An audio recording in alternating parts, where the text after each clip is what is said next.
Hey guys, welcome back to my channel. So I was on the street of TikTok. I saw a guy crying. Like, why is this guy crying? And he was showing the story of this girl that he just finished watching it. He couldn't even talk. He was so much in tears.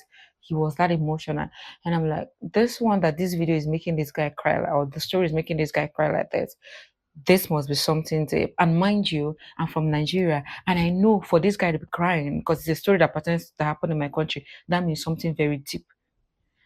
Like, and trust you when I tell you that a lot, when I tell you a lot is happening in my country, the internet is not even doing justice to what is happening in my country. So I just like I practically ran to this guest page. Her name is Olajumoke.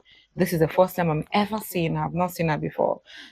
So let's hear from the horse's mouth. I don't know what the story is about because the guy did not divulge what the story was all about. So we're going to be hearing this. I just know it's going to be something terrible.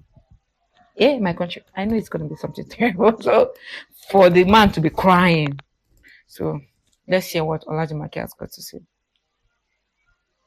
To show Olajumoke. I am 24 years old and I am the second child. I have 4 other siblings, an elder sister who is for my father, an immediate younger sister who is for my father, a younger brother who is for my father, and an half sister who is for my mother, but we have different father.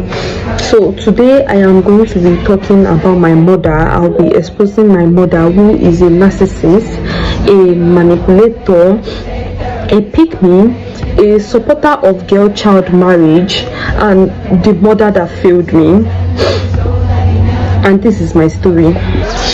This is going to be a very long video, probably in 2 or 3 parts, because I'll be attaching some voice notes and video as evidence as I am talking. So this is my story. 2015, when I was 14 years old, my parents got divorced. But before the divorce, we were all living at Ibadan, where my mom was a nurse and my dad was a trader. He sells shoes and bags.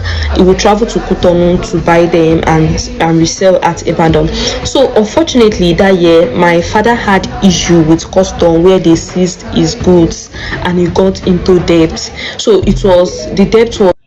For those of you that may not understand, so Cotonou is a city in Benin Republic, and Benin Republic, the language, of course, is French.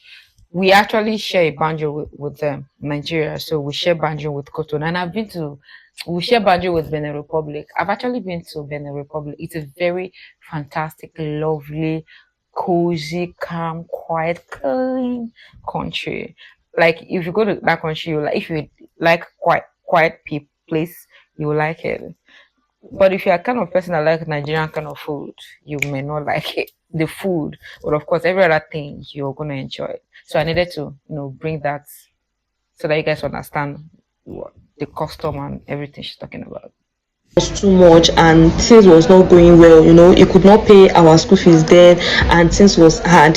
Then my mom left him and went with all my siblings except I, because I was on scholarship. As at then I was in JSS 3. My junior secondary school from JSS 1 to JSS 3 was on scholarship, but as at that time I was in JSS 3. So I could not follow them. I was with my father at Ibadan. After my JSS 3, my dad suggested I go to my mom's hometown to go and meet my siblings, so we are not going to grow up apart and live apart. So I left my dad at Ibadan and I came to meet my siblings, and that was where the whole sad story started from. So I went to my mom's hometown to join my siblings. I started my secondary school there. My elder sister was in SS3 and I was in SS1 then. So my mom started a nursery and primary school. When my sister was done with her secondary school, she did WAEC and she started teaching in my mom's school. I was still in SS1. So what I noticed was that this man that my mom is dating, the Alaji, is not living with us. He have a house in Ibadan and he's also from my mom's hometown, so he will come and check on us, sometimes weekends, sometimes weekdays. And my mom got pregnant for him. My mom had a baby girl for him, my half sister. This man was not taking any responsibility on us then. I could remember he would give my mother 4,000 naira weekly as feeding money. Yes, and this man is very okay. All his elder kids, all his children are all in US living there, and he's very very okay. He have houses everywhere, Lagos, Ibadan. So I don't know why he was doing like that. So I could remember there is this couple that was living next door to us. He had interest in my elder sister then. My elder sister was 17 years old. He had interest in her. He would always go out, come back and buy things for my sister. I need to clarify something for you guys because I know that majority of my viewers are from Western countries. So she's saying copper, it's not the like literal copper, you know. So there's something that happens in my country whenever you graduate from university, that's from college, when you graduate from university, it is expected of you to serve the nation for 1 full year. And in that 1 year, you are under the care of the government. The government is the one that will place you where they want you to serve, by the state they want you to be in, the office or the school where you will serve for that 1 whole year, and they'll be paying you, of course. At times, even your primary place of assignment can also pay you as well. So it is called National Youth Corps Service. We we call people that are doing that period corpers, you call member, so call it cop. I did it as well.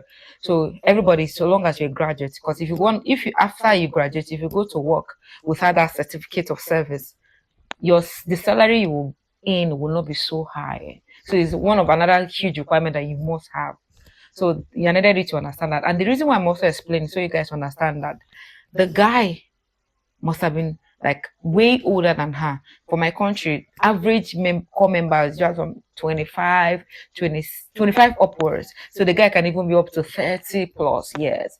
So you can imagine why I'm telling you. So the guy must have been way, way older than the sister. What are you looking? I mean, what am I even saying? When I was 18, I had such approach, like a lot of them now. So it's common in my country, older men going to younger women. I don't even know why that is. It used to be something that it was okay, but now that girls are now knowing better, so girls are not the one refusing it. Let's just continue. And she will not collect it.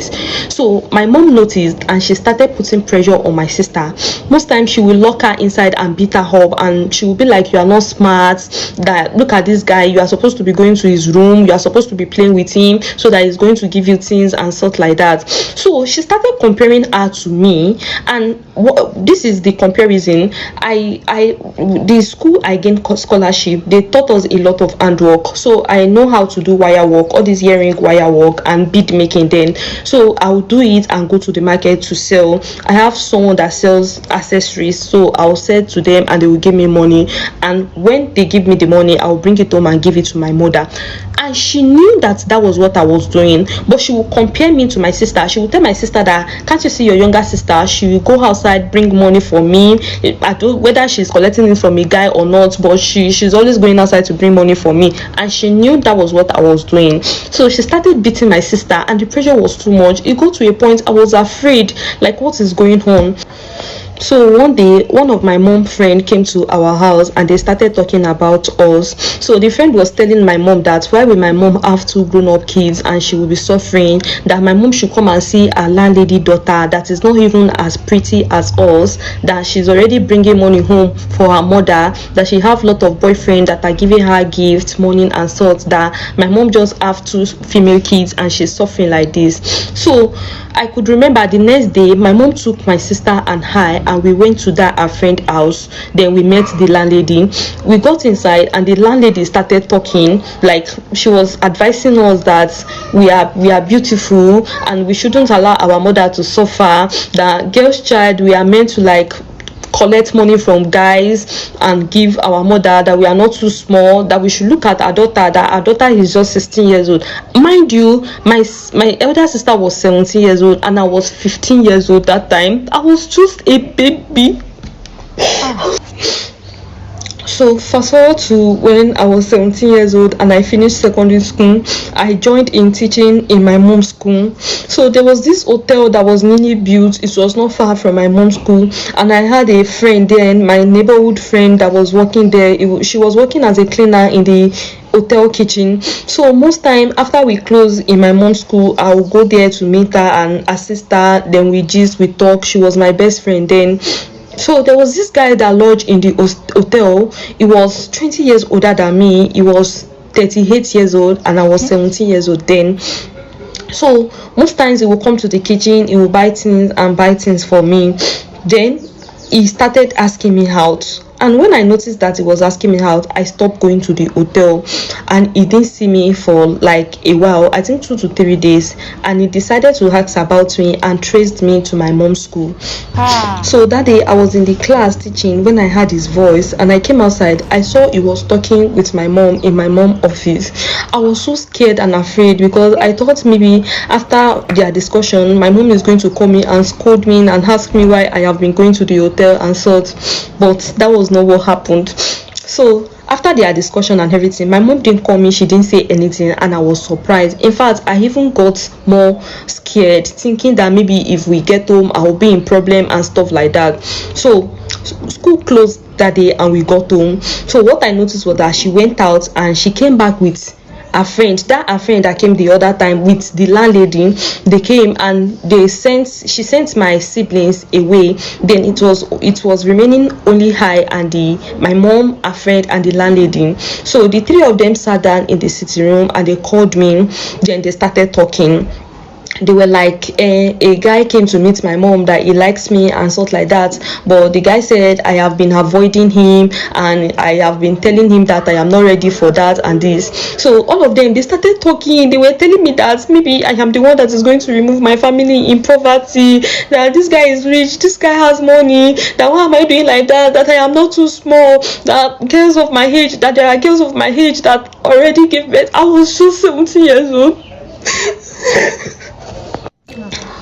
So after they finished talking, they in fact my mom knelt down, she was begging me that I should please accept for this guy, that he's going to take care of us, that he has money and he promised to sponsor my school and everything. So that day my mom sent me away, that I should not sleep at home, that I should go and meet this guy. She sent me away and I left home to meet this guy. So I went to meet this guy at the hotel, and my mom will always encourage me to go and meet him. He will give me money, I will bring it home. Then we started dating, and see, that will never classify as dating. No, no, no, no, no. That is never and will never be dating. Ah, no. this allergy, my mom husband, he knows everything about it, and he was in support of it. He didn't say anything, he didn't say nothing. So then my mom denied access of us to my father because we changed environments. My dad did not know where we were, he was looking for us and stuff like that. Then I think my dad left Ibadan. I went to Delta. His mom, my name is Oladishu Oh, that's where it stops. So, guys, we have to Olajumoke. continue from part two. Hey, things are happening, and the thing is, this is not even uncommon in my country. This is actually very common. It is just now that girls are now standing up for themselves. Parents are also getting to know better because some of our parents, that was what they knew, so they thought it was the norm. I don't know if you guys get my point. So what she's saying, it's not even something new. It's not new to us. But the thing, and people don't know that if you have been blessed with a good mother, you don't even know what God has done for you. Good mothers. Ah, appreciate her if you have. Hey, we that have good mothers, we don't know what God has done for us. So, like, you do not know. I'm just imagining what it must have been for this girl and her sister. Someone that was supposed to be your protector is not the one instigating. Hey, what am I even saying? See, there are a lot of people going through this right now, even as we're speaking right now. A lot of people are going through this. Hmm.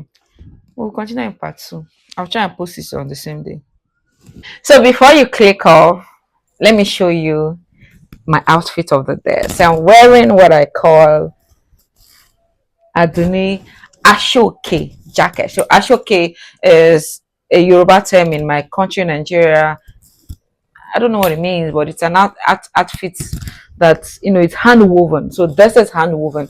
Everything about this fabric is hand woven. It takes days to make. Hand woven, hand woven.